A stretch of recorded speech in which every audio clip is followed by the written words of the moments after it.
मोदी सरकार के बीच छठे राउंड की जो बातचीत है उसमें मामला आगे नहीं बढ़ पाया है। मैं ये तो नहीं कहूंगा कि बातचीत फेल हो गई है, मगर मामला एक बार फिर अटक गया है। किसान के जो बुनियादी मुद्दे थे, यानी कि 3 जो कानून हैं उन्हें खत्म किया जाए, उन्हें निरस्त किया जाए, उस पर सरकार अड़ी हुई है। मुद्दा नंबर 2, उन्होंने यह भी कहा है कि न्यूनतम समर्थन मूल्य पर जो आप कानूनी गारंटी की बात कर रहे हैं, पहले आप अपने धरने को खत्म कीजिए, उसके बाद उस पर बात होगी। यानी कि सरकार ने तेवर कड़े कर लिए हैं।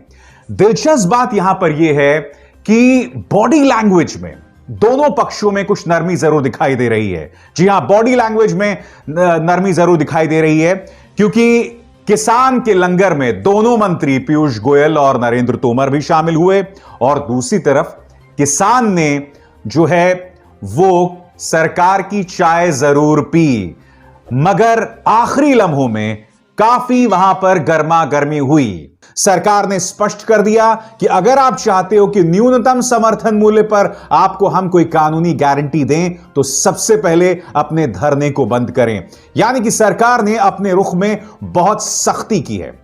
इस कार्यक्रम में मैं आपको आगे जाके बताऊंगा कि सरकार के इस प्रोपेगेंडा के सामने और किसान जो है वो किस तरह की मुश्किलात का सामना कर रहा है। दोस्तों, किसान अपनी तरफ से पूरी तरह से स्पष्ट है। किसान की क्या मांगे हैं वो मैं आपको बताऊंगा, मगर आज उसने सरकार के सामने यह मिसाल रखी जो मैं इस वक्त आपके स्क्रीन पे रख रहा हूं। मध्य प्रदेश के हरदा में कंपनी ने करीब 2 दर्जन किसानों के साथ फसल का समझौता किया, व्यापारी बिना भुगतान किए फरार। इससे पता चलता है दोस्तों कि ये जो सो कॉल्ड नए फार्म बिल्स हैं, इनको लेकर खुद सरकार की क्या तैयारी है। आज किसान जब रूबरू हुआ मोदी सरकार से तो उसने यही मुद्दा उठाया, और यही नहीं, उसने कहा कि आप अपने इन 2 मुख्यमंत्रियों पर गौर कीजिए, शिवराज सिंह चौहान और मनोहर लाल खट्टर। शिवराज सिंह चौहान ने क्या कहा था कि अगर कोई बाहर के राज्य का किसान आकर मेरे राज्य में यानी कि मध्य प्रदेश में अपनी फसल या अपना उत्पाद बेचेगा तो मैं उसे जेल में डाल दूंगा। और मनोहर लाल खट्टर ने क्या किया था, जब राजस्थान का किसान अपना बाजरा बेचने हरियाणा में आ रहा था तो उसको लेकर उन्होंने सख्ती अपनाई थी और उसको लेकर उन्होंने मना कर दिया था। तो कहा गया एक देश एक मंडी।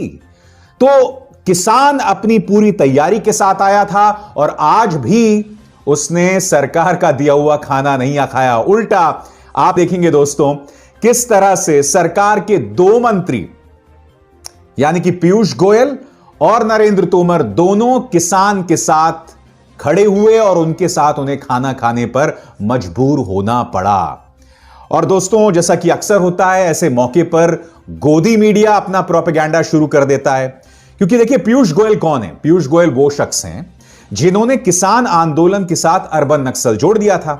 अब ये जो आप तस्वीर देख रहे हैं जिसमें एक आदमी जो है पीयूष गोयल के साथ सेल्फी खिंचवा रहा है, 2 पत्रकारों ने, एक एनडीटीवी के पत्रकार और एक एबीपी न्यूज के पत्रकार, दोनों ने झूठी खबर चलाई कि देखिए किसान किस तरह से मंत्री के साथ सेल्फी खिंचवा रहा है। जबकि हकीकत यह थी दोस्तों कि यह जो शख्स जिसके साथ जो सेल्फी खिंचवा रहा था पीयूष गोयल के साथ, वो कोई और नहीं बल्कि महज लंगर बांटने किसानों के लिए वहां पहुंचा था। उसके अलावा यह शख्स कुछ और नहीं था। और यह बात खुद किसान मोर्चा ने जो है रखी पत्रकारों के सामने, उन 2 पत्रकारों के सामने जिन्होंने यह झूठ जो है सामने रखा। दोस्तों, केंद्र सरकार ने आज की बातचीत में स्पष्ट कर दिया कि देखिए 3 कानून तो हम नहीं हटाने वाले। हां, हम एक समिति जरूर बना सकते हैं। यानी कि एक किस्म का माइंड गेम्स खेल रही है सरकार। पहले लगातार सोम प्रकाश ने क्या कहा था, एक और 3 मंत्री थे, सोम प्रकाश, पीयूष गोयल और नरेंद्र तोमर। सोम प्रकाश ने कहा था कि आज बड़ी खबर आ सकती है, ठीक है। उसके बाद उन्होंने किसान के साथ खाना खाया, किसान का लंगर खाया। तो इस तरह से ऐसा लग रहा था कि कोई बहुत बड़ी खबर आने वाली है, खुशखबरी आने वाली है, मगर आखिरकार धराशायी हो गया मामला।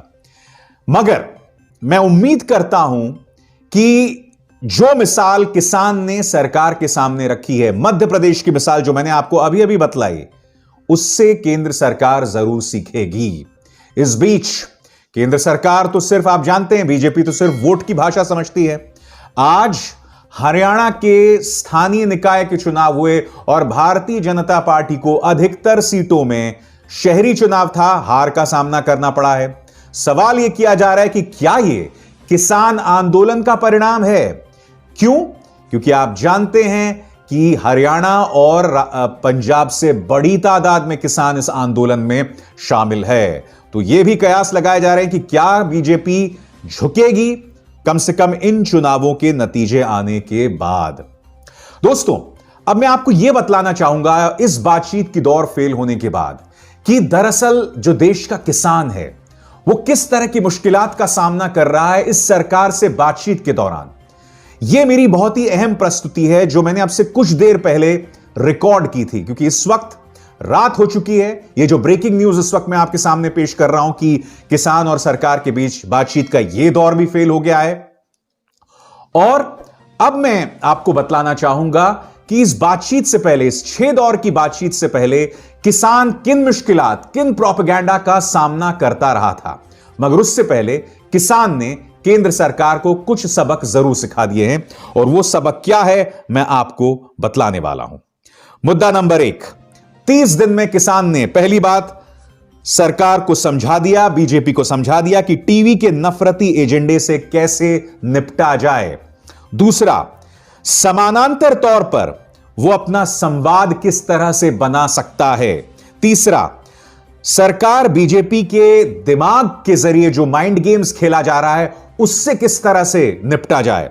और चौथा, किसी आंदोलन को करने के लिए किस तरह का जिगर चाहिए। और यही नहीं दोस्तों, गोदी मीडिया या पालतू मीडिया किस तरह से एक्सपोज हुई है इस किसान आंदोलन ने उसे प्रमाणित किया है, बार बार प्रमाणित किया। और अब मैं आपको बतलाना चाहूंगा कि किस तरह से हमारे किसान ने बातचीत के इन 6 दौर से पहले मुश्किलात का सामना किया है। सुनिए, सरकार के साथ किसान की बातचीत एक अलग मुद्दा है, मगर क्या आपको अंदाजा है कि देश के किसान को किन मुश्किलात का सामना करना पड़ रहा है?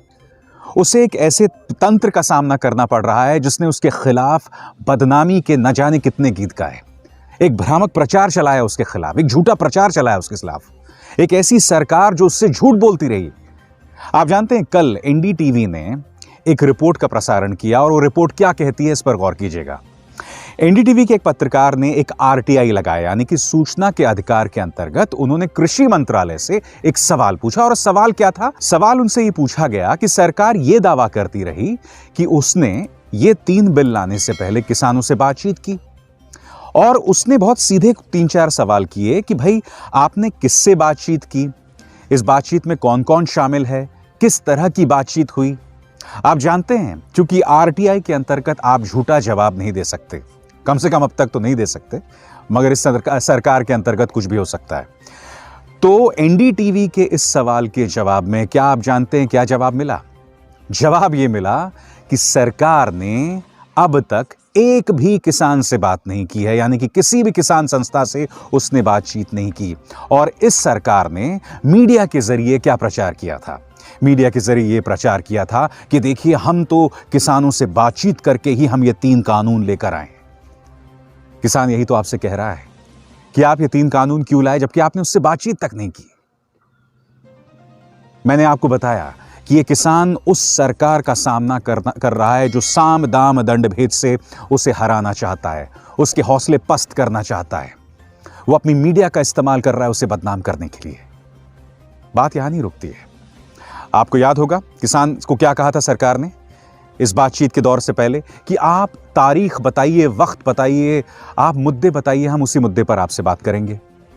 अब पहले किसान ने क्या कहा था कि हम 29 तारीख को 11 बजे बात करेंगे। किसान ने क्या कहा था कि हम आपसे 29 तारीख को 11 बजे बातचीत करना चाहते हैं, मगर सरकार ने कहा नहीं, हम आपसे 30 तारीख को बात करेंगे। क्यों? क्योंकि 30 तारीख को किसानों की ट्रैक्टर रैली थी। यानी कि सरकार हर छोटी सी छोटी चीज में सियासत करना चाहती है। किसान का सामना ऐसी सरकार से हो रहा है।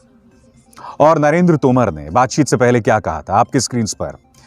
प्रधानमंत्री नरेंद्र मोदी पर दबाव काम नहीं करेगा। मोदी जी ने देश में जीएसटी लागू किया, नोटबंदी लागू की, धारा 370 हटाई, कोरोना में लॉकडाउन का भी उन्होंने जिक्र किया। मैं नरेंद्र तोमर जी से कुछ सवाल पूछना चाहता हूं। नरेंद्र जी, मैं आपसे सवाल पूछना चाहता हूं कि प्रधानमंत्री पर दबाव क्यों नहीं काम करेगा? प्रधानमंत्री तो खुद को प्रधान सेवक बताते हैं ना, सेवक। तो जो सेवक जनता का सेवक है, उस पर दबाव क्यों नहीं काम करेगा? और अगर देश की जनता, देश का किसान, देश का अन्नदाता उन पर दबाव डाल रहा है, तो भाई आपको दबाव से क्या दिक्कत है? आप राजा महाराजा नहीं हैं, आप लोकतांत्रिक तौर पर चुनकर आए एक राजनेता हैं, तो आपको दबाव से क्या आपत्ति है? और सबसे दिलचस्प बात यह है कि उन्होंने जो मिसालें दी, मसलन जीएसटी, आज की तारीख में हर व्यापारी जिस तरह से ये जीएसटी लागू हुआ है उसको लेकर त्राहिमाम कर रहा है, रो रहा है। नोटबंदी, इस वक्त जब मैं आपसे बात कर रहा हूं, उस नोटबंदी को लेकर कोई जवाबदेही नहीं है। अब ये सरकार उस नोटबंदी की बात भी नहीं करती। मुझे ताज्जुब हो रहा है कि नरेंद्र तोमर साहब ने इसका जिक्र क्यों किया। पूरे के पूरे धंधे बर्बाद हो गए।